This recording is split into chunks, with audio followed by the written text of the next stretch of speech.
హల్లెలూయా, హల్లెలూయా.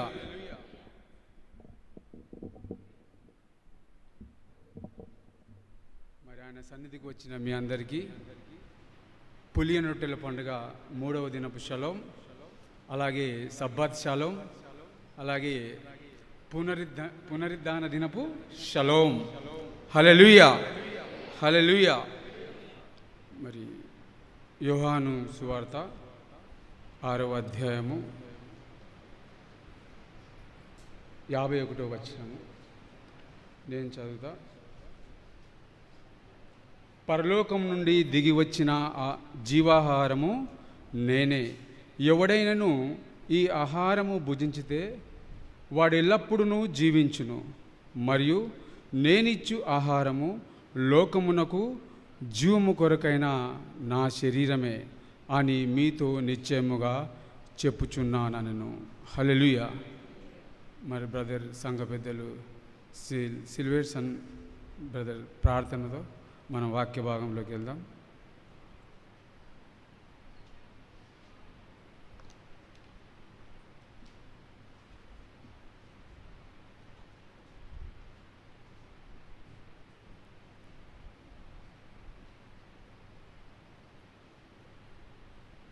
స్తోత్రం.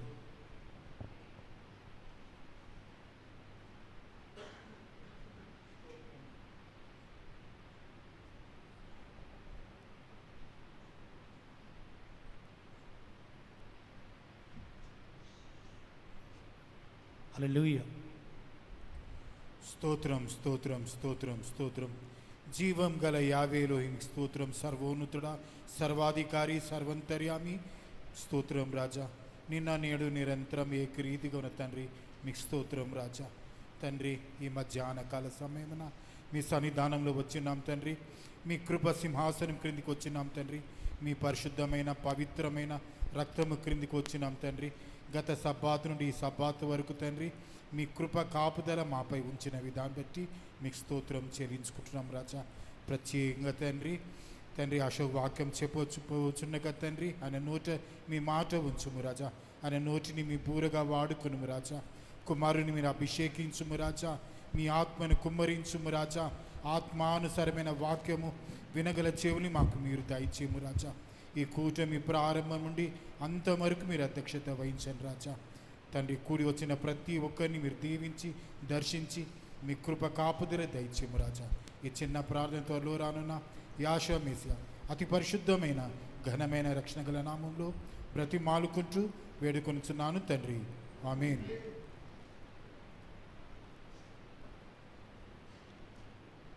హల్లెలూయా, హల్లెలూయా. పరలోకం నుండి దిగివచ్చిన జీవాహారము నేనే అంటున్నాడు అన్నమాట. ఎవరు? మన రక్షకుడైన యాషువా మెస్సియా. మనము పస్కా భుజించాము. మనమందరం భుజించినమా? లోకంలో చాలా రకాలుగా పస్కలు ఉన్నాయి. మరి మనం ఏ రకమైన పస్క భుజించాము మీకు తెలుసా? ఒకటి ఈజిప్ట్ పస్కా, రెండవది యూదుల పస్కా, మూడవది ఇరాకీయుల పస్కా, నాలుగవది అది నేను పెట్టిన పేరు దారి తప్పిన పస్కా. ఏది? దారి తప్పిన పస్కా. మరి మనం భుజించిన పస్కా ఏది? మనము భుజించిన పస్కా ఏది? అయితే మరి ఇక్కడ ఆయన ఏమంటున్నాడంటే, పరలోకం నుండి దిగి వచ్చిన జీవాహారమును నేనే. ఎవడైనను ఈ ఆహారము భుజించితే వాడెల్లప్పుడూ జీవించును. మరియు నేనిచ్చు ఆహారము లోకమునకు జీవము కొరకైన నా శరీరమే అని మీతో నిశ్చయముగా చెప్పుచున్నాను. రెఫరెన్స్ చెప్పినప్పుడు ఎవరన్నా చదివి వినిపించండి. అలాగే యోహాను సువార్త 6:41 చూడండి, ఒకసారి చదవండి. కాబట్టి నేను పరలోకం నుండి దిగి వచ్చిన ఆహారమని ఆయన చెప్పుచున్నందున యూదులు ఆయనను గూర్చి సనుకొనుచు, ఈయన యోసేపు కుమారుడైన యాశ్వ కాడా, ఈయన తల్లిదండ్రులను మనము ఎరుగుదుము కదా అంటున్నారు. ఎవరు అంటున్నారు? యూదులు అంటున్నారు అన్నమాట. ఏమంటున్నారు? ఈయనేంటిది పరలోకం నుండి దిగి వచ్చిన అంటున్నాడు, ఈయన తల్లిదండ్రులు మనకు తెలుసు లేదా, ఈయన గలిలీయుడు లేదా నజరేతు వాడు, ఇట్లా బెత్లెహేంలో ఉంటే బెత్లెహేం వాడు అంటున్నారు. ఆయన ఎక్కడి వాడో చాలామందికి అర్థమైతలేదు. కొందరేమో గలిలీయుడు అంటున్నారు, కొందరేమో నజరేతు వాడు అంటున్నాడు, కొందరేమో బెత్లెహేం అంటున్నారు. కానీ ఆయన ఎవరికి సరిగా అర్థము అవడం లేదు. అందుకే ఏమంటాడంటే ఆయన పిల్లలకు ఆయన ఏం చెప్తారంటే, మీరు పులిసిన పిండి గురించి జాగ్రత్త పడండి. పులిసిన పిండి అంటే ఏంటిది? మత్తయి సువార్త 12వ అధ్యాయము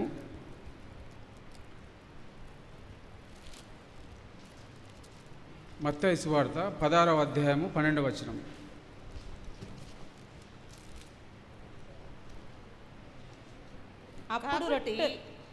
అప్పుడు రొట్టెల పులిసిన పిండిని గురించి కాదు కానీ పరిసయ్యులు సద్దుకయ్యులు అని వారి బోధన గురించి జాగ్రత్త పడవలనని ఆయన తమతో చెప్పనని వారు గ్రహించిరి. హల్లెలూయా. ఏమంటున్నాడు? అప్పుడు రొట్టెల పులిసిన పిండిని గురించి కాదు కానీ పరిసయ్యులు సద్దుకయ్యులు అనువారి బోధన గూర్చి జాగ్రత్త పడవలనని ఆయన తమతో చెప్పెనను వారు గ్రహించిరి. ఆయన శిష్యులు అప్పుడు గ్రహించారు. ఫస్ట్ చెప్పినప్పుడు గ్రహించలేరు. ఏంది రొట్టెల గురించి చెప్తున్నాడు, ఏంది పిండి గురించి ఏం మాట్లాడుతున్నాడు అని అనుకుంటున్నారు. కానీ తర్వాత వాళ్ళకి అర్థమైంది ఏంటంటే, ఓహో ఆయన ఈ సద్దుకోయలు శాస్త్రుల గురించి ఆయన చెప్తున్నాడు. వీళ్ళ బోధన గురించి మనము జాగ్రత్త పడాలి, వీళ్ళ బోధన గురించి మనము జాగ్రత్త పడాలని చెప్తున్నాడు అనమాట. అందుకే ఇప్పుడు లోకంలో చూస్తే ఎలా ఉన్నదంటే, ఈజిప్టు పస్కా, యూదుల పస్కా, ఇరాకీల పస్కా, దారి తప్పిన పస్కా. కానీ మనకు ఈ పస్కా, మనం భుజించిన పస్కా ఏది అనేది మనము నిర్ణయించుకోవాలి. ఏది అనేది లేఖనాల ప్రకారం మనము తెలుసుకోవాలి. ఎందుకంటే తెలియకుంటే చాలా దారి తప్పిపోయేవారిగా మనం ఉంటాం. మనం చేస్తున్నది నిజమా కరెక్టా అనేది మనసులో హృదయంలో అనుమానం కానీ డౌట్ కానీ మనకు ఉండకూడదు లేదా ఉండకూడదు. ఎందుకంటే మనలో నుండే బయలుదేరి వాళ్ళు మనకే వచ్చి మళ్ళీ చెప్తారు, మీరు ఏ పస్క తీసుకున్నారు అంటారు. ఇన్ని రకాల పస్కలు మీకు తెలిసి ఉండకపోవచ్చు, కానీ మనకు ఎందుకంటే తెలిసి ఉండాలని పరమతండ్రి మనతో మాట్లాడుతున్నాడు. ఎందుకంటే వాళ్ళు మనలో నుండే బయలుదేరుతారు, మన నుండే వెళ్ళిపోతారు, తిరిగి మన దగ్గరికి వచ్చి అంటారు, మీరు ఏ పస్క తీసుకున్నారు, మీరు తీసుకున్న పస్క కరెక్ట్ కాదా అంటారు. అవునా లేదా అవునా అనాల్సి వస్తుంది. కానీ అదే లేఖనంలో ఎరిగి ఉంటామనుకో, వాళ్ళు ఏది చెప్పినా కానీ మనం తీసుకున్న పస్క కరెక్టే, మనం తీసుకున్నది సత్యమని మనం తెలుసు. ఎందుకంటే మనం తీసుకున్న పస్క ఏదో ఇప్పటి నుంచి తీసుకున్నది కాదు, మన పూర్వీకులు పితరులు కూడా తీసుకున్నారు అదే పస్క. ఏం పస్క? మొన్న మనము పస్క పండుగ రోజు మొదటి రోజు కూడా జ్ఞాపకం చేసిండు పరిశుద్ధాత్మ అన్న ద్వారా. ఏమనంటే ఆదికాండము 14వ అధ్యాయము 18వ వచనము. ఆదికాండము 14వ అధ్యాయము 18వ వచనము. మరియు షాలేము రాజైన మెల్కీసెదెకు రొట్టెను ద్రాక్షారసమును తీసుకొని వచ్చెను. చాలా ఏమని? రొట్టెను ద్రాక్షారసమును తీసుకొని వచ్చిండు. ఇది ఎవరు భుజించారు? రొట్టెను ఎవరు తీసుకున్నారు? ద్రాక్షారసం ఎవరు తీసుకున్నారు? అబ్రహాము గారు తీసుకున్నారు. హల్లెలూయా. మరి అబ్రహాము గారు తీసుకున్న తర్వాత మరి ఆయన పిల్లలు కూడా తీసుకొని ఉంటారు కదా. అబ్రహాం పిల్లలు ఎవరు? ఈసాక్ కూడా ఖచ్చితంగా రొట్టె ద్రాక్షారసము తీసుకుంటాడు. తర్వాత ఎవరు? యాకోబు కూడా రొట్టె ద్రాక్షారసము తీసుకుంటాడు. మరి అబ్రహాము కంటే ముందు ఎవరు తీసుకుని ఉంటారు? వాళ్ళ పితరులు కూడా తీసుకుంటారు. అబ్రహాము దగ్గరికి వచ్చిందంటే అంతకుముందు ఉంటుంది అది. ఎందుకంటే పరమ తండ్రి లేఖనంలో ఖచ్చితంగా పెడతారు అన్నమాట. ఎందుకంటే ప్రతీది జరిగేదంతా లేఖనాల ప్రకారమే జరుగుతున్నది. లేఖనంలో లేనిది జరుగుతలేదు. అందరూ లేఖనంలో లేనిది చేస్తారు, కానీ ఆయన పిల్లలు మాత్రము లేఖనములో ఉన్నది మాత్రమే చేస్తారు. హల్లెలూయా. కాబట్టి ఆ అబ్రహాము కంటే ముందు ఎవరు చేశారు? అబ్రహాముకు మూలపితరుడు ఎవరు చెప్పాలి. ఏదో ఒకటి చెప్పిండి, ఏది చెప్పినా కరెక్టే. షేము, లేదా షేము తండ్రి పేరు ఏం పేరు? నోహావు. నోహావుకు 3 కుమారులు, లేదా ఎవరు? షేము, యాము, యాపేతు. అయితే ఈ 3లో ఈ ద్రాక్షరసం ఎవరి దగ్గర దొరుకుతుంది అంటే షేము గుడారంలో దొరుకుతుంది. హల్లెలూయా. షేము గుడారములో నుంచి వచ్చింది. ఈ షేము గుడారము ఏదంటే రక్షణ గుడారము, రక్షింపబడిన గుడారము. ఈ షేము గుడారంలోనే రొట్టె ద్రాక్షరసము దొరుకుతుంది, కానీ యాపేతు గుడారంలో దొరకదు. ఇంకో ఆయన పేరు ఏం పేరు? హాము గుడారంలో కూడా అసలే దొరకదు. కానీ హామైనా షేమైనా ఇంకెవరు? యాపేతైనా ఎవరైనా కానీ ఏ పస్క భుజించాలి? ఇప్పుడు లోకంలో ఎవరున్నారంటే వీళ్ళే ఉన్నారు. ఎవరు? షేము, హాము, యాపేతు, ఈ 3 ఉన్నారు. మరి 7 ఉన్నది పస్క, నిజమైన పస్క ఎవరి దగ్గర? అందరూ పస్క చేస్తున్నారు, అందరూ పస్క అంటున్నారు. ఒకరేమో ఒంటెని బలిస్తున్నారు. ఒంటె పవిత్రమైన అసలు అపవిత్రమైనది ఒంటె. కానీ వాళ్ళు పస్క అని చెప్పి ఏం చేస్తున్నారు? ఒంటెను కూడా బలిస్తున్నారు. పస్కా అని చెప్పి, పస్కా భోజనం అని చెప్పి వాళ్ళు గుడ్డుని తింటారు, ఉసుకని తింటారు, ఉప్పు నీళ్ళు తాగుతారు, రకరకాలుగా చేస్తున్నారు. అంటే మనము వాళ్ళను తప్పని చెప్పడం లేదు, కానీ మనలను మనం ఏం చేసుకోవాలి? చూసుకోవాలి, జాగ్రత్త పడి ఉండు అంటున్నాడు. మీరు ఏదైనా పులిసింది గిట్ట తినగలరు, ఎందుకంటే పులిసింది తింటే మనము పులిసిపోతామని చెప్పి మనము పులిసిపోకూడదు. ఎన్ని రోజులు పులిసిపోకూడదు? ఎన్ని రోజులు? 7 రోజులు పులిసిపోకూడదు, లేదా 7 రోజులు పెరుగు మానేయాలి, అన్ని మానేయాలి. తర్వాత పెరుగు తినాలి, గ్లాసులో వేసుకొని పెరుగు తాగాలి. కాదు, నీవు 7 రోజులు అంటే పూర్ణమైన సంఖ్య. పూర్ణమైన సంఖ్య అంటే మన జీవితం అంతా మనం ఇక్కడ బతికినన్ని రోజులు ఆ పులిసినది మనము తినకూడదు. పులిసినది మనము తినకూడదు. ఎందుకంటే అదే ఈ 7 రోజులు అందుకే సాదృశ్యంగా చెప్తున్నాడు. మీది పులిసినది తినకూడదు, పులిసినది మీ ఇళ్లల్లో ఉండకూడదు అంటని చెప్తున్నాడు. ఎందుకు? 7 రోజులు మనం ఖచ్చితంగా పాటిస్తే అదే అలవాటు అయిపోయి మనం ఏం చేస్తాము? ప్రతిరోజు అలాగనే ఉండగలుగుతాము. దానికోసమే పులిసినది తినకూడదు అని చెప్తున్నాడు అన్నమాట.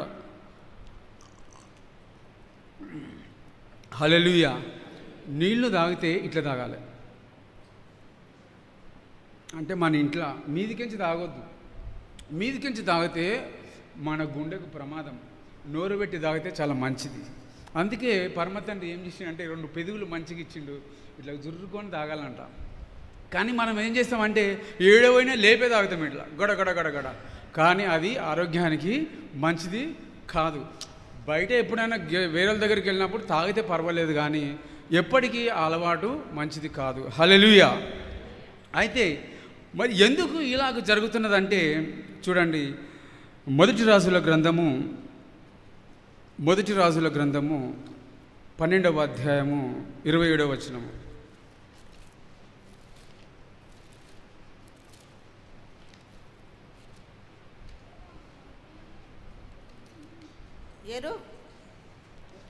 రాజ్యము మరలా దావీదు సంతతి 12:27 అమ్మా. యారోబాము తన హృదయమందు తలచి, చాలమ్మా. యారోబాము తన హృదయమందు తలచి, ఏం తలచిండు ఆయన? హృదయం అని అనుకున్నాడంట. ఏమనుకున్నాడంటే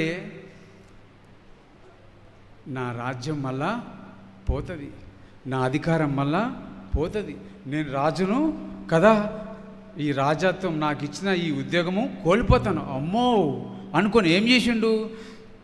యాజిటీస్గా అక్కడ యెరూషలేములో జరుగుతున్న ఉత్సవంలాగా ఈయన రాజ్యంలో ఉత్సాహము ఏర్పాటు చేసిండు. ఎందుకు ఏర్పాటు చేసిండంటే, ఎందుకు ఏర్పాటు చేసిండు? తన ఉద్యోగం పోతుందని, తన రాజరికం పోతుందని, తన రాజ్యము పోతుందని. ఈయనేదో రాజ్యం సంపాదించుకున్నట్టు, ఈయన ఏదో రాజునైనట్టు. లేదా ఆయన అయిండా రాజు? ఆయన కాలేదు. ఆయన చేస్తేనే ఈయన అయిండు. ఓ రెహబాము, నీవు నీ సహోదరుల మీదకు వెళ్ళకు, నేనే వారిని ఏంటిది అధికారం నేనే ఇచ్చిన వారికి. ఎవరికి? యారోబాముకు ఇచ్చింది నేనే. వారిని నేను వేరుపరుస్తున్న, వారిని ఒక రాజ్యంగా చేస్తున్నా, నీకు మాత్రము ఒక రాజ్యంగా చేస్తున్నా, ఎందుకంటే నేను దావీదుకు నేను వాగ్దానం ఇచ్చిన కాబట్టి. అయితే అని చేసిండు. ఇప్పుడు పరమతండ్రి ఇచ్చిండు కదా రాజు, పరమతండ్రే రాజును చేసిండు, పరమతండ్రే ఆయనకు ఒక రాజ్యాన్ని ఇచ్చిండు. కానీ ఈయన ఏదో కష్టపడి తెచ్చినట్ల ఫీల్ అయ్యి ఇది పోగలదంట అని చెప్పి ఆయన ఏం చేసిండు? బేతేలులో ఒకదాన్ని నిర్మించిండు. అక్కడ యెరూషలేములో జరుగుతున్న ఉత్సవం వంటి ఉత్సవము ఇక్కడ కూడా జరిగించు. ఎందుకంటే కేవలము తన ఉద్యోగం పోతుందని, తన రాజ్యరికం పోతుందని. అలాగే మనుషులు గుట రబ్బీలు ఎవరు? ఈ సద్దుకాయులు, శాస్త్రులు, పరిచయులు అంతా ఏం చేశారంట? తన అధికారం కోసం వాళ్ళు లేఖనములను వదిలేసి లేఖనములను వాళ్ళు సొంతంగా రాసుకున్నారు. హల్లెలూయా. ఆయన ఇచ్చిన లేఖనాలు వదిలేసి, ఎందుకంటే వాళ్ళనే ఈ రోజుల్లో ఏమంటారంటే రబ్బీలు అంటారన్నమాట. వాళ్ళకు పేరు ఏమొచ్చిందంటే రబ్బీలు అనే పేరు వచ్చింది.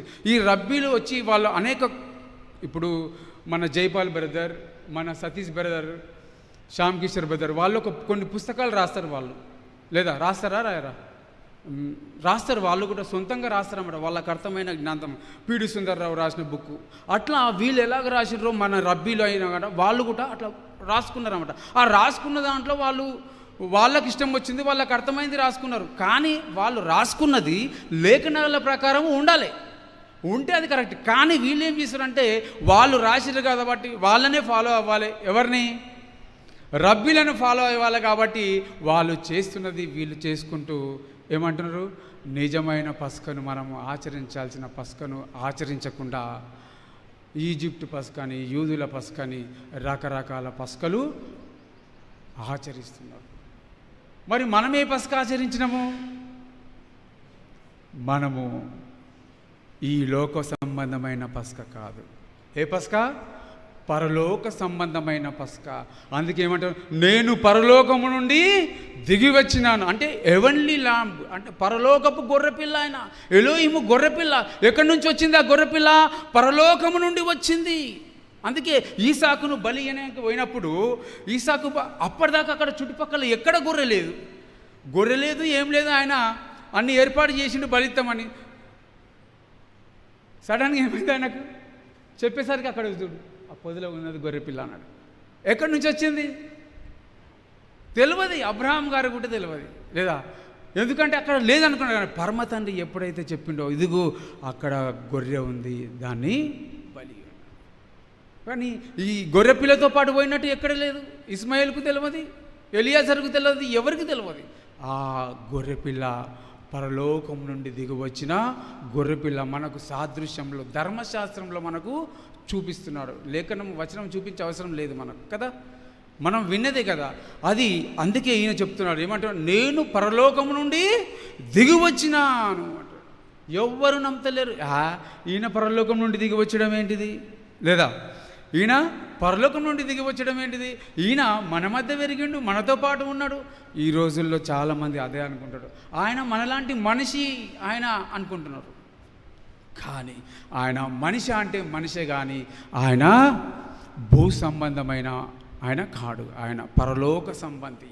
ఆయన పరలోక సంబంధి. అందుకే ఈ జీవాహారంను నేనే, పస్కా నేనే అంటున్నాడు. పస్కా మనం భుజించే ఆహారము పస్కాను నేనే.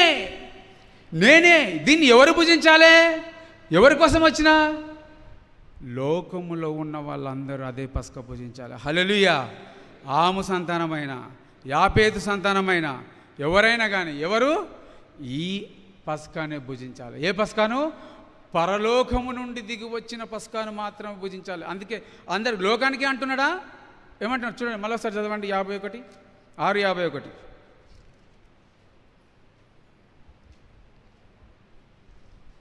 పరలోకము నుండి దిగి వచ్చిన జీవాహారమును నేనే. ఎవడైనను ఈ ఆహారము భుజించితే వాడు ఎల్లప్పుడూ జీవించును, మరియు నేనిచ్చు ఆహారము లోకమునకు జీవము కొరకైన నా శరీరమే. ఎవరికంట? ఓన్లీ ఇశ్రాయేలులకు మాత్రమేనా? ఓన్లీ యూదులకు మాత్రమేనా? ఎవరికి? లోకమునకు, ఈ ప్రపంచానికి ఆయన శరీరమే ఆహారం. ఆయన అందుకే ఏమంటున్నాడు? దీన్ని తినినప్పుడల్లా, చూడండి 53వ వచనం, కావున యాషోవా 53 అంటే ఇట్లా చదవమ్మా. మీరు మనుష్య కుమారుని శరీరము తిని ఆయన రక్తము తాగితేనే కానీ మీలో మీరు జీవము గలవారు కారు. హల్లెలూయా. ఏమంటున్నాడు? నా శరీరము తిని నా రక్తము తాగితేనే మీలో మీరు జీవము గలవారు కారు. జీవము గలవారు కావాలంటే ఆయన శరీరము తినాలి, ఆయన రక్తమును కావాలి, లేదా పస్కాను భుజించాలి. భుజించడం వల్ల ఉపయోగం ఏంటిది? మనము జీవము గలవారం అవుతాము. లేదా పస్కాను భుజించకపోతే ఏమవుతాము? జీవము లేనివారుగా ఉంటాము.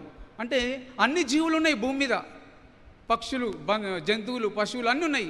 అవి కూడా జీవము గలవారే, జీవమే. కానీ ఆ జీవము వేరు, ఆయన చెప్పే జీవము వేరు. ఇది నిత్య జీవము, ఇది మరణించదన్నమాట. నిత్య జీవము. మీలో మీరు జీవము గలవారు కాదు. ఎప్పుడు?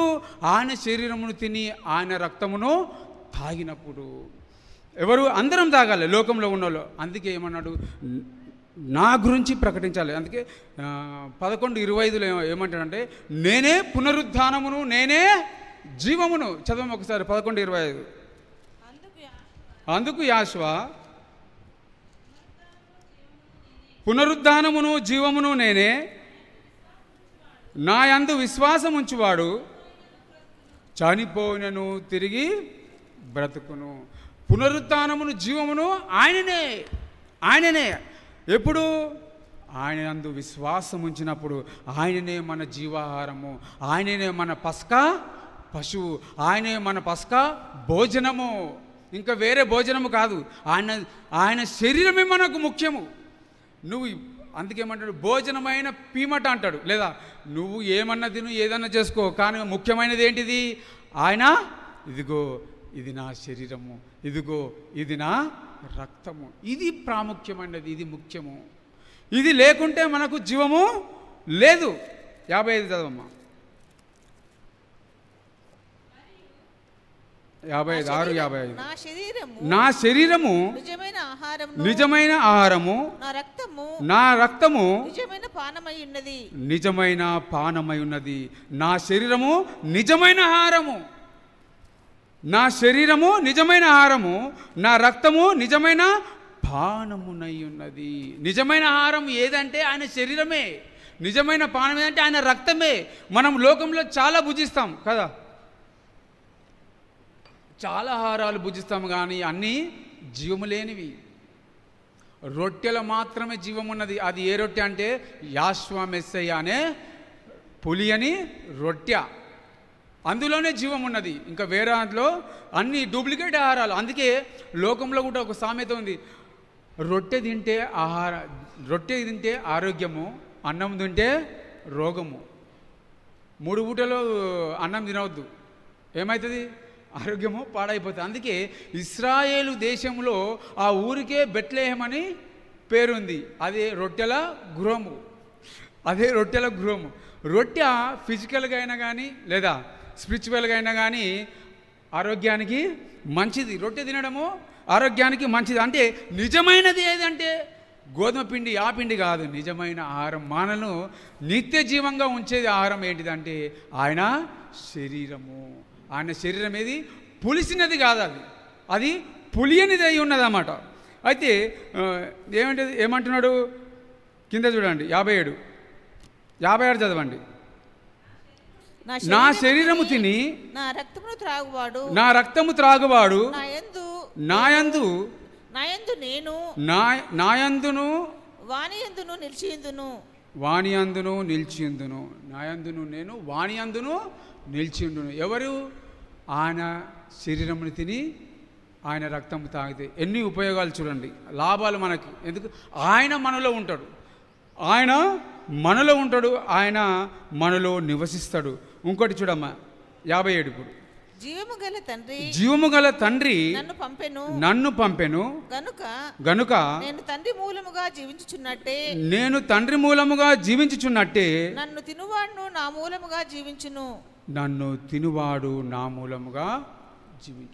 తండ్రి మూలముగా నేనైతే ఏ విధంగా జీవిస్తున్నానో నన్ను తినువాడు నా మూలముగా జీవించును. అందుకే ఆ రక్తము పూర్వకాలమున ఆ రక్తము ఎక్కడ పోయబడ్డది, ఎక్కడ రుద్దబడ్డది? గుమ్మం మీద. లేదా అసలు రక్తము ఎక్కడ చిందించాలంటే బలి అర్పించిన రక్తము బలిపీఠం మీద చిందించాలి. అవునా కదా? ప్రతి రక్తము బలిపీఠం మీద చిందించాలి. కానీ ఈ పస్కా పశువు యొక్క రక్తము ఎక్కడ చిందింపబడ్డదంటే గుమ్మము పైన, గుమ్మం పైన చిలకరించబడ్డది, లేకుంటే పూయబడ్డది. కానీ బలిపీఠం మీద వేయబడలేదు. ఎందుకు మరి ఆ గుమ్మం పైన పూయబడ్డది? ఆ గుమ్మం పైన ఎందుకు పూయబడ్డది అంటే అది డోర్, తలుపు, అంటే హృదయపు యొక్క తలుపుకు సాదృశ్యంగా అన్నమాట. హృదయం యొక్క తలుపుకు సాదృశ్యం. అందుకే మనం ఆ రక్తం తీసుకుంటే ఎక్కడ వెళ్తుంది? లోపలికి వెళ్తుంది అన్నమాట. హృదయమే ముఖ్యమైనది. అందుకే ఆ హృదయము ఫిజికల్గా తీసుకున్నా కానీ ఎట్లుంటుంది? అది రక్తంతో నిండి ఉంటుంది. ఆ రక్తం ఏమంటారు, ఫ్లోయింగ్ కాకపోతే, సరఫరా కాకపోతే ఏమవుతుంది? గుండె. రక్తము చాలా ఇంపార్టెంట్. లేదా ఈ రక్తం ఎట్లనో ఇది మనకు శారీరకంగా చూపిస్తున్నాడు. ఈ రక్తం దాన్ని గుర్తు చేస్తున్నాడు. అదే నా రక్తము నిజమైన పానమై ఉన్నది, అది జీవము గలది. ఆ రక్తము మాట్లాడుతుంది, ఆ రక్తము నిన్ను బ్రతికిస్తుంది, ఆ రక్తం నిన్ను క్షమిస్తుంది. నువ్వు ఎన్ని గ్లాసులు తీసుకున్నావు అనేది కాదు. లేదా చాలామంది రకరకాల గ్లాసులు తీసుకుంటారు, మీకు తెలియదు. కానీ మనం ఒకటే గ్లాస్ తీసుకుంటున్నాం. ఏంది? ఆయన రక్తము. హల్లెలూయా! ఆయన రక్తంలో ఉన్నది జీవము, ఆయన రక్తంలో ఉన్నది ప్రాణము. ఏ గ్లాస్ తీసుకుంటున్నావో కదా కాదు, నువ్వు ఆయన గ్లాస్ తీసుకుంటున్నావా లేదా, నువ్వు ఆయన రక్తమును తీసుకుంటున్నావా లేదా అనేది ముఖ్యము. ఆ రక్తమును తీసుకోవాలని, ఆ శరీరమును తీసుకోవాలని ఎక్కడి నుంచి వచ్చిండు? ఆయన పరలోకము నుండి వచ్చిండు. కానీ నీవేమో ఆయన మాట అయిని, ఈయన మాట అయిని ఏం చేస్తున్నావు? ఏదేదో రక్తాలు తీసుకుంటున్నావు. కానీ ఆ రక్తాలన్నీ పని చేయవు. ఆ రక్తంలో జీవము లేదు, ఆ రక్తంలో ప్రాణము లేదు. అది ఉట్టి ద్రాక్షరసము. కానీ ఆయన రక్తములో జీవమున్నది, ఆయన రక్తములో ప్రాణమున్నది. ఎప్పుడైతే మనము ఆయన శరీరాన్ని, ఆయన రక్తమును తీసుకుంటామో అంత దినమున ఏం చేస్తాడంట? లేపుతాడు అంటున్నాడు. మనము లేపుతాము, మనము జీవము గలవారముగా ఉంటాము. లేదా మనలో ఆయన నివసిస్తాడు. ఆయన రక్తమును, ఆయన శరీరమును తీసుకోవడం వల్ల ఇన్ని రకాల లాభాలు మనకు ఉన్నాయి. హల్లెలూయా!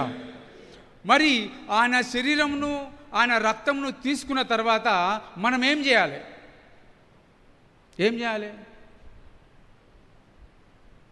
మళ్ళీ పెరుగు తాగాలి 7 రోజులు అయినాక. అంతే కదా? ఇప్పుడు చేసేది, ఇప్పుడు 7 రోజులు తాగము, 7 రోజుల తర్వాత పెరుగు మళ్ళీ తాగాలి. చూడండి, మొదటి పేతురు గారు రాసిన మొదటి పత్రిక 2వ అధ్యాయము 2వ వచనము.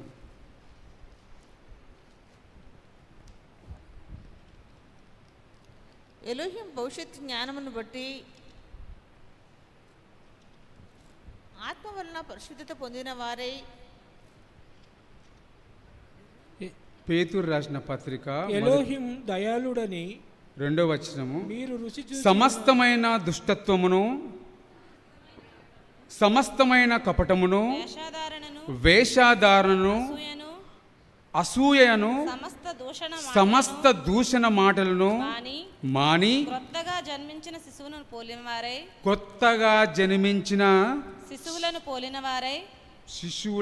పోలిన వారై. చాలమ్మా, ఏమంటున్నాడు?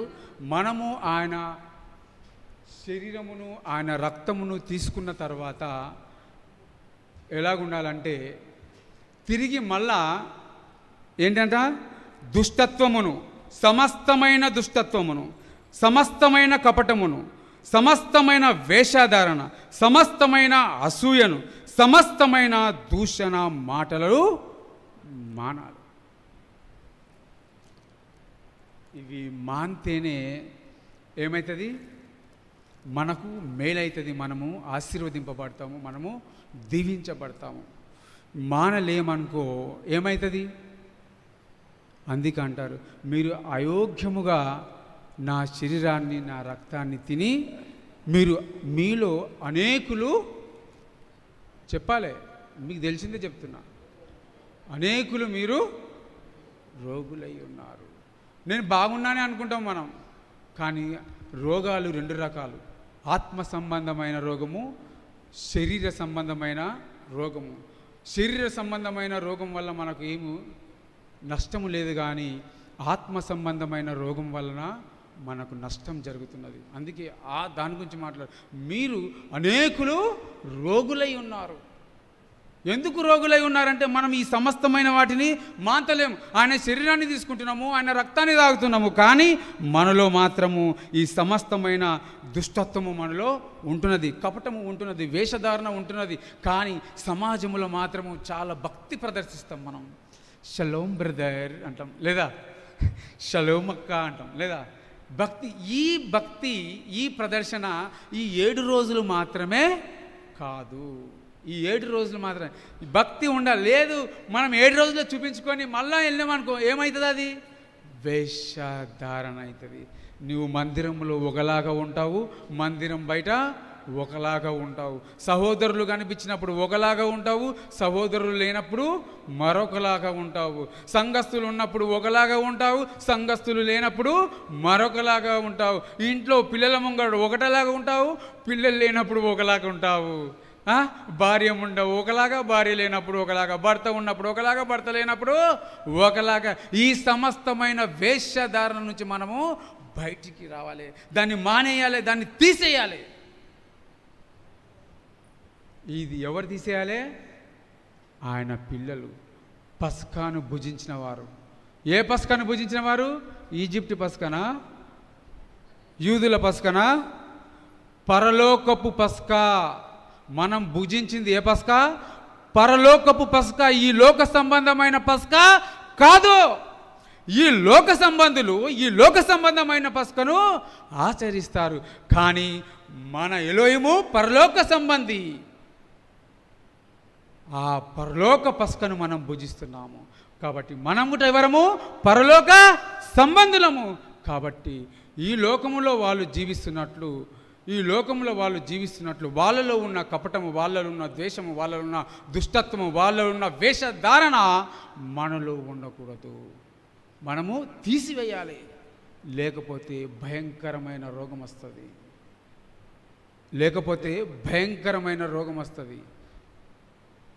ఏమైంది రెహబాము కథ, యారోబాము కథ ఏమైంది? ఆడొకటి ఉత్సాహం చేసిండు, ఈడొకటి ఉత్సాహం చేసిండు. ఎక్కడోళ్ళని అక్కడ కట్టిపడేసిండ్రు. ఎక్కడికి? యెరూషలేముకు పోకుండా,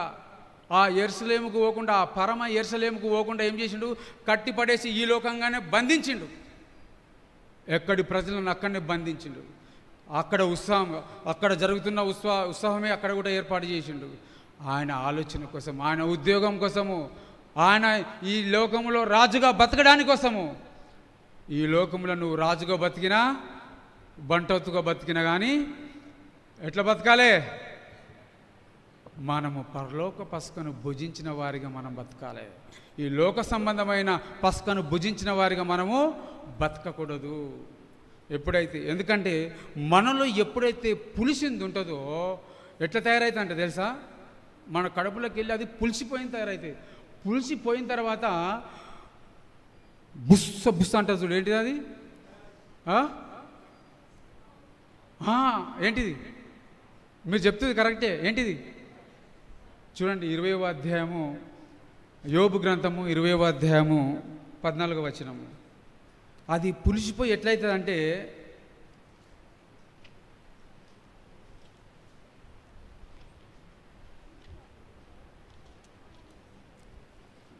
అయినను వారి కడుపులో వారి ఆహారము పులిసిపోవును, అది వారి లోపట నాగుపాముల విషమగును.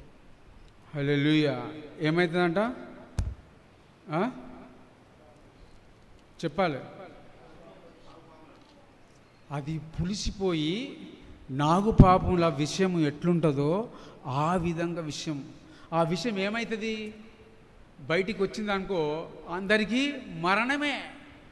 నీ దూషణకరమైన మాటల వల్ల, నీ దూషణకరమైన ఒకరిని చంపాలంటే కత్తో అవసరము లేదు, మన మాటనే. అందుకే నువ్వు ఆ మాటలు మానాలే. నువ్వు పరలోకపు పస్కాను భుజించినావు, లేదా నువ్వు పులియని రొట్టెను భుజించినావు కాబట్టి నువ్వు ఆ మాటలు, దూషణకరమైన మాటలు నువ్వు మానాలి. ఎందుకంటే అది ఒక విషంలాగా తయారవుతుంది. లోపల ఏమవుతుంది? పులిసిపోయి నాగుపాముల ఒక విషంలాగా మన కడుపులో విషంగా మారుతుంది అన్నమాట. అందుకే మనము పులిసింది తింటున్నామా, పులియంది తింటున్నామా అనేది మనమే చూసుకోవాలన్నమాట. లేదా మనము అయ్యగారు ఇచ్చిండు, మనకు ఏమిచ్చిండు? పులియని రొట్టెనే ఇచ్చిండు. కానీ నీ మైండ్లో అది మారకపోతే నువ్వు తీసుకున్నది పులియనిదే, నువ్వు నోట్లో వేసేటప్పటికి ఏమైతే అంటే అది పులిసినదిగా మారిపోతుంది. హల్లెలూయా. యాషు మెస్సయ్య ఇస్కరియోతు యూదకు ఇచ్చిండు ఏది? పులియని రొట్టెనే ఇచ్చిండు. ఇదిగో నా శరీరం అని ఆయన శరీరంనే ఇచ్చిండు. కానీ ఆయన శరీరమును తినంగానే ఏం జరిగింది? ఆయనకు చెప్పాలే, మీకు తెలిసిందే. ఆయన శరీరంనే పూజించిండు. కానీ మనలో కూడా అట్లనే జరుగుతుంది. మనం అనుకుంటాము పుల్లిన రొట్టెలు తింటున్నాం అనుకుంటాము, లేదా పరమతండ్రి కృప వల్ల ఉదయమున పుల్లిన రొట్టెలు తింటున్నాము, మధ్యాహ్నం తింటున్నాము, మళ్ళీ సాయంత్రం తింటున్నాము. హల్లెలూయా. 3 పూటలు తింటున్నాం అంటే ఎట్లుండాలి? శరీరం అంతా పులియంది ప్రవహించాలి. లేదా ఎక్కడైనా పులిసింది ఉంటే కొట్టుకుపోవాలి ఆ పులియని రొట్టెలకు. లేదా ఎందుకంటే 3 పూటలు జూమ్లో, మళ్ళీ మధ్యాహ్నం, మళ్ళీ సాయంత్రం 3 పూటలు తింటున్నాం. లేదా ఎవరికి లేదు ఈ భాగ్యం. చాలా ఎక్కడ నాకైతే తెలిసి లేదు. మన వైఎంపిఎం సమాజం అంటే జీవము గల ఎలోహిము సమాజం. వైఎంపిఎం అంటే యాశ్వ మెస్సయ్య ప్రార్థన మందిరం. దాన్నే బైబుల్ పరిభాషలో ఏమంటారంటే జీవము గల ఎలోహిము సమాజము. యాశ్వ మెస్సయ్య జీవము గలవాడా కాదా? మనం అందరము జీవము గల ఎలోహిము సమాజము. మనలో జీవము ఉండాలి. ఉన్నదా లేదా? మీరు నా శరీరము రక్తము తినవాడే జీవము గలవారు. మనలో జీవం ఉండాలి, కానీ నిర్జీవంగా మనం ఉండకూడదు. నిర్జీవంగా మనము ఉండకూడదు. అందుకే మనం ఏ తినము? పరలోకపు పస్కను మనం భుజించాము, ఈ లోక సంబంధమైన పస్కను కాదు. దాన్ని తినడం వల్ల మనము జీవము గలవారం అవుతాము. లేదా ఆయన మనలో నివసిస్తాడు. ఇవి మర్చిపోకూడదు. ఆయన మనలను అంత్య దినమున లేపుతాడు. ఎవరిని? ఆయన శరీరాన్ని, ఆయన రక్తంను తీసుకున్నప్పుడు. ఇక తిన్నాక వీటిని మానేయాలి. దూషణ సమస్తమైనది, కొంచెం కొంచెం కాదు, అంత సమస్తమైనది. తర్వాత ఏం చేయాలి మరి? అన్నీ మానేసినాక ఏం చేయాలి? పరలోక పస్క తింటిమి, మనకు దానివల్ల మేలులు చూస్తేమి, మరి అవన్నీ తొలగించినము. మరి తర్వాత మనం ఏం చేయాలి? మన భజన మనం చేయాలి. చూడండి, కొరింథీయులకు రాసిన పత్రిక 11వ అధ్యాయము 26వ వచనం. మొదటి కొరింథీయులకు రాసిన పత్రిక. ఈ రొట్టెను తిని ఈ పాత్రలోనిది త్రాగున్నప్పుడు, మీరు ఈ రొట్టెను తిని ఈ పాత్రలోనిది తాగున్నప్పుడెల్లా, ఈ పాత్రలోనిది తాగునప్పుడెల్లా ఎలోహిము వచ్చు వరకు ఆయన మరణమును ప్రచురించుదురు. హల్లెలూయా. ఎవరంట? అయ్యగారలా? ఎవరు తిన్నారు రొట్టె? ఆయనను.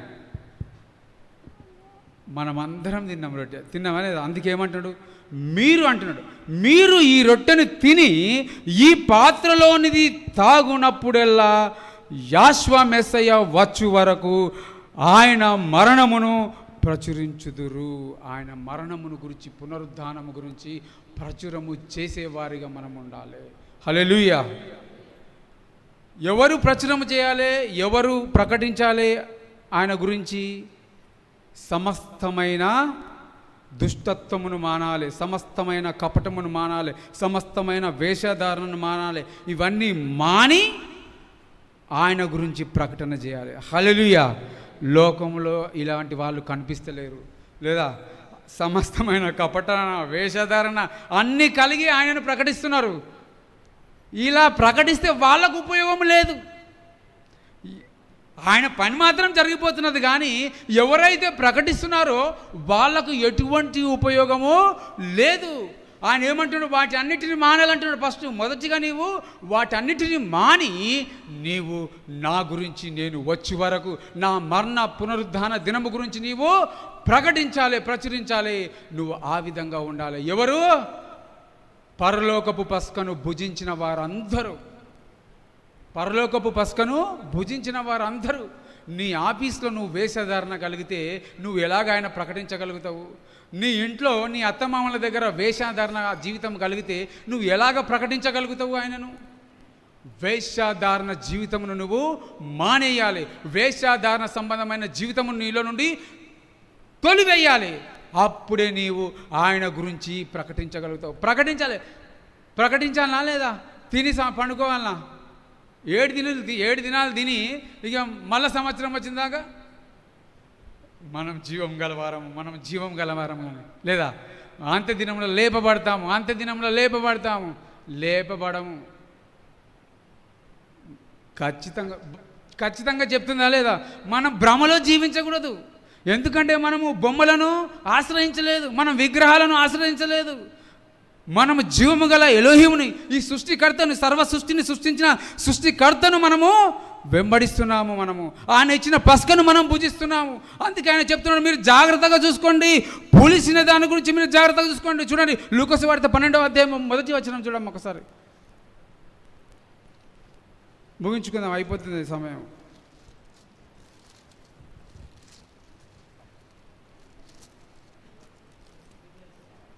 12:1 లూకాసు వార్త. అంతలో ఒకరినొకడు త్రొక్కున్నట్లు వేలాది కొలది జనులు కూడినప్పుడు ఆయన తన శిష్యులతో మొదట ఇట్లా నేను అయిపోదాం. పరిశీల వేషధారణను అను పులిసిన పిండును గూర్చి జాగ్రత్త పరుడి. మరుగైనదేదియు బయలుపరచబడక పోదు, రహస్యమైనదేదియు తెలియబడకపోదు. పరిచయులు అది చూసి, ఇదిగో 12:1 12:1 చదువు మళ్ళీ. 12:1-2 చదువు. అందులో ఒకరినొకడు త్రొక్కుకొనుటకున్నట్లు వేల కొద్ది జనులు కూడినప్పుడు ఆయన తన శిష్యులతో మొదట ఇట్లని చెప్పసాగెను. పరిచయుల వేషధారణ అను పులిసిన పిండిని గురించి జాగ్రత్త పరుడి. చాలమ్మా, జాగ్రత్త పరుడి.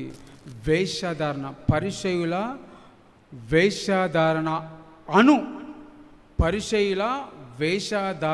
అను పులిసిన పిండిని గురించి జాగ్రత్త పడండి. జాగ్రత్త పడాలి. జాగ్రత్త పడమంటున్నారు లేదా? అజాగ్రత్తగా మనం ఉన్నామనుకో, మనము ఇంత ప్రయాసపడుతున్నదంతా ఏమవుతుంది? వాళ్ళలాగా అయిపోతుంది. ఏమవుతుంది?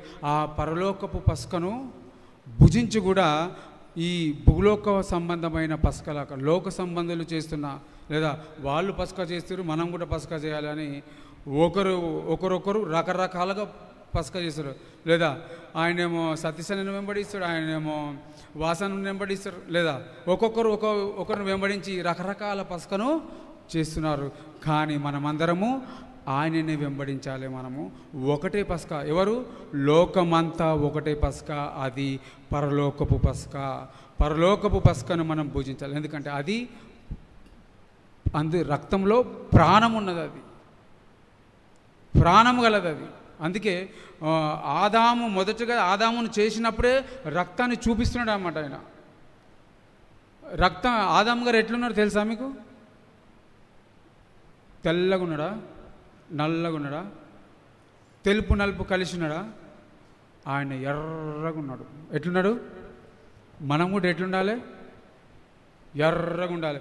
నేను నల్లగా ఉన్నా అనుకొని రుద్దుకోకూడదు, మనం ఎర్రగా ఉండాలి. అందుకే ఆదాం, దామ్ అంటే ఏంటిది? రక్తము. దామ్ అంటే రక్తము. దాలేత్ మెమ్ము, దామ్ అంటే రక్తము. అది మెస్సయ్య యొక్క రక్తము, అది ఎలోహిం యొక్క రక్తము. పక్కకు ఆలేఫ్ ఉంటుంది అన్నమాట. ఆలేఫ్, దాలేత్, మెమ్ము 3 కలిస్తే ఆదాం అవుతుంది అన్నమాట. అంటే ఎలోహిం యొక్క రక్తం అది. ఆ రక్తమును మనం తీసుకున్నాం. ఆదిలోనే చూపిస్తున్నాడు మీరు రక్తం అని. అది మెస్సయ్య యొక్క రక్తము, దాం కలిగి ఉన్నారు మీరు.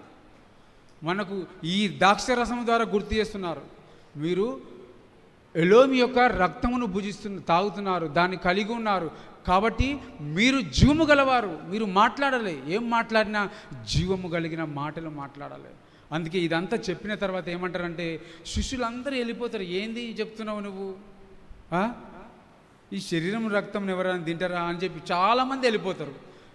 ఇక వీళ్ళ శిష్యుల వైపు చూస్తారు, మీరు కూడా వెళ్ళిపోతారా అంటాడు. మేమెక్కడికి వెళ్ళిపోతామయ్యా, నీవే చెప్పాలి, నిత్య జీవపు మాటలు గలవాడవు. కాబట్టి మనము పస్కా భుజించినాము. ఏ పస్కా? పరలోకపు పస్కా భుజించినాము. పస్కా భుజించడం వల్ల మనకు నిత్య జీవము అనుగ్రహింపబడుతుంది. అది అంత దినమున లేపబడతాము కదా. పస్కా భుజించిన తర్వాత మనము ఆరోగ్యంగా నిత్య జీవం కలిగి ఉండాలంటే అవిటి సమస్తమైన దుష్టత్వమును, దూషకర మాటలు మానివేయాలి. మానివేసిన తర్వాత ఆయన పునరుద్ధాన దినమును ప్రకటించాలి. ఇటువంటి కృపాధన్యత పరమ తండ్రి మనందరికీ అనుగ్రహించునుగాక.